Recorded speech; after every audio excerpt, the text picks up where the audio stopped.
तुळजा, त्याची किंमत सुद्धा किती मोठी आहे हेही तुला माहिती आहे.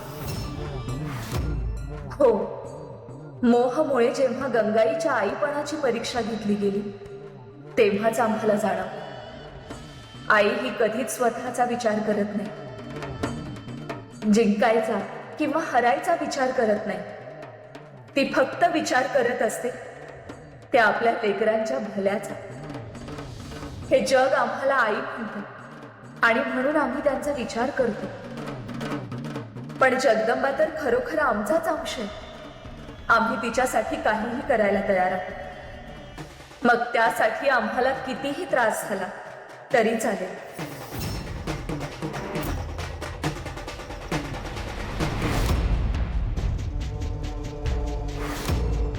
एवढ्या सगळ्या वस्तूंमधून तो एक पट्टी ग्रंथ शोधायचा म्हणजे गवताच्या गंजीतनं सुई शोधण्यासारखं आहे.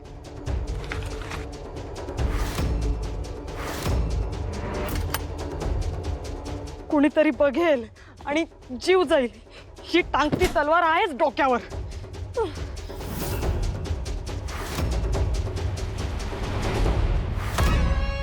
जा आणि असुर कुळाचा विनाश ओढवून घे. माझा सल्ला डावलून जाशील रागाच्या भरात तर असंच होईल. महिषा, तुळजालाही हेच हवंय. यासाठीच बालिकेचं रूप घेतलंय तिनं. मी कोणालाही घाबरत नाही दिती माता. ती हातभर पोरगी, ती एवढीशी चिमुरडी, ती माझा विनाश करेल असं खरंच वाटतं आपल्याला? असं अजिबात नाहीये महिषा. आम्हाला तुझ्या सामर्थ्यावर पूर्ण विश्वास आहे. तू त्या छोट्या जगदंबा समोर गेलास तर संतापाच्या भरात तू केलेला एक वार तिला कायमचं नष्ट करू शकतो. पण जगदंबाचा विनाश म्हणजे एक प्रकारे तुळजाचाही विनाश. मग तुळजाला राणी बनवण्याचं तुझं स्वप्न धुळीला मिळेल. 3 षड्रिपूंचं पुढं काय झालं हेही आपल्याला कळलेलं नाहीये आणि तशीच अवस्था आपलीही होईल. दिती माता, अशा परिस्थितीत मी काय करू हे सांगा.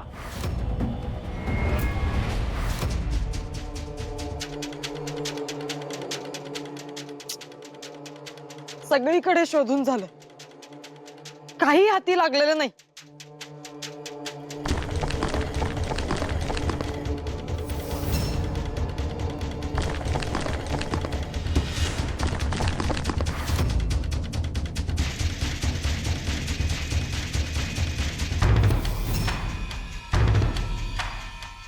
गुप्तदालन? असुर नरेश महिषासुरांच्या महालात अनेक गुप्त दालनं आहेत हे फक्त आजवर ऐकलं होतं. आज प्रत्यक्षात पाहते. मनोरमे, तो पट्टी ग्रंथ नक्कीच या दालनात असणार. तुझं नशीब नक्कीच उजळत आहे की काय?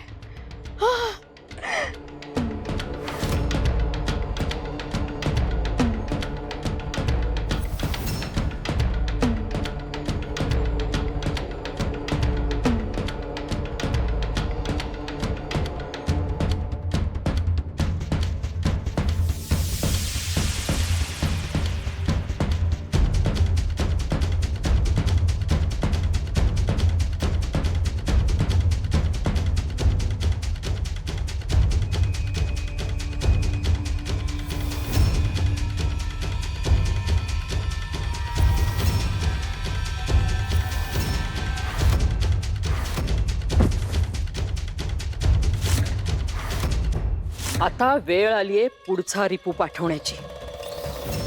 मायाच्या रूपात आपण मायावी रिपू पाठवला आणि त्यानंतर मोह आणि क्रोध यांना पाठवलं. त्यांच्यात कपट आणि शक्ती अशी 2 वेगवेगळी कौशल्य होती. आता कपट आणि शक्ती एकत्रच पाठवण्याची वेळ आली आहे. पण दिती माता, हा असा कोणता रिपू आहे? तो पृथ्वीच्या चराचरात वसलेला आहे. तो खूप बलशाली आहे आणि तरीही निषिद्ध आहे. त्या ग्रंथाच्या पुढच्या पानावर त्याला प्रकट करण्याचा बीजमंत्र आहे. कुठे आहे तो ग्रंथ? तो ग्रंथ या महालातल्या गुप्त दालनात सुरक्षित ठेवलाय. तिथं जावं लागेल. चला.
हा मायाला आवाहन करण्याचा विधी. माया बंधनात मुक्त्वा मम सहाय्य कुरु स्वीय तेजः प्रकटय.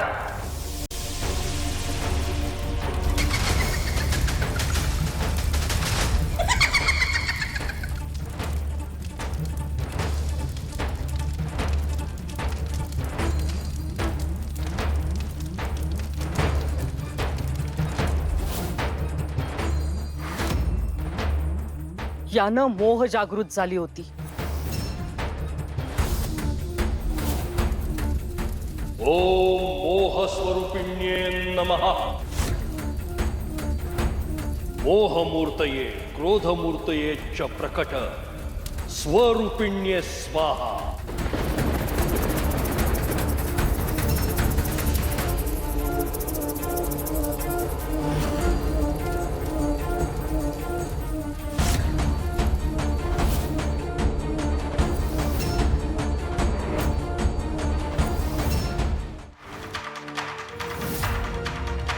यानं तू क्रोधाला जागृत केलं होतंस.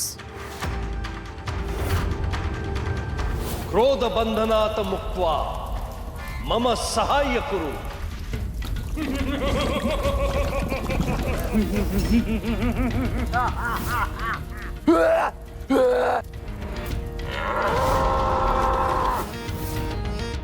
आणि याच्या पुढील पानावर आपल्याकडे ती मुलगी आणून देण्याचं ज्याच्याकडे सामर्थ्य आहे त्या रिपूला जागृत करण्याचा विधी.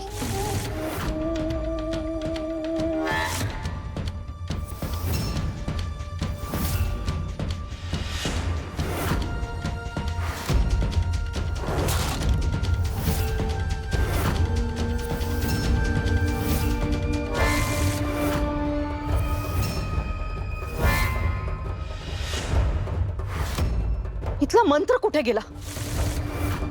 त्या रिपूला जागृत करण्याचा विधी याच्यातच लिहिला होता.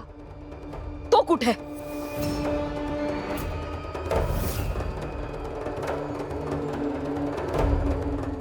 हे काय झालंय?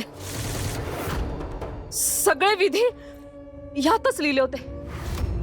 त्या रिपूला जागृत करण्याचे सगळे मंत्र यात होते. हे सगळे नाहीसे कसे झाले?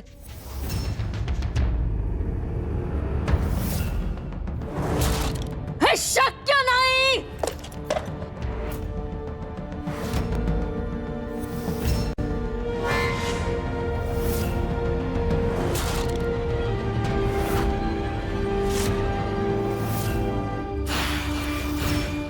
तिथी माता ही ती मनोरमा,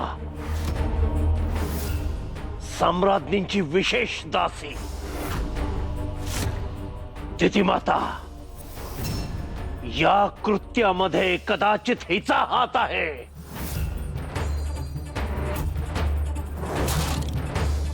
नाही, हे तिच्या आवाक्यातलं काम नाही. पण या मागे कोण आहे हे मात्र हीच सांगू शकेल. कारण ज्याने कुणी हे धाडस केलंय ती एक बलाढ्य शक्ती आहे हे मात्र निश्चित.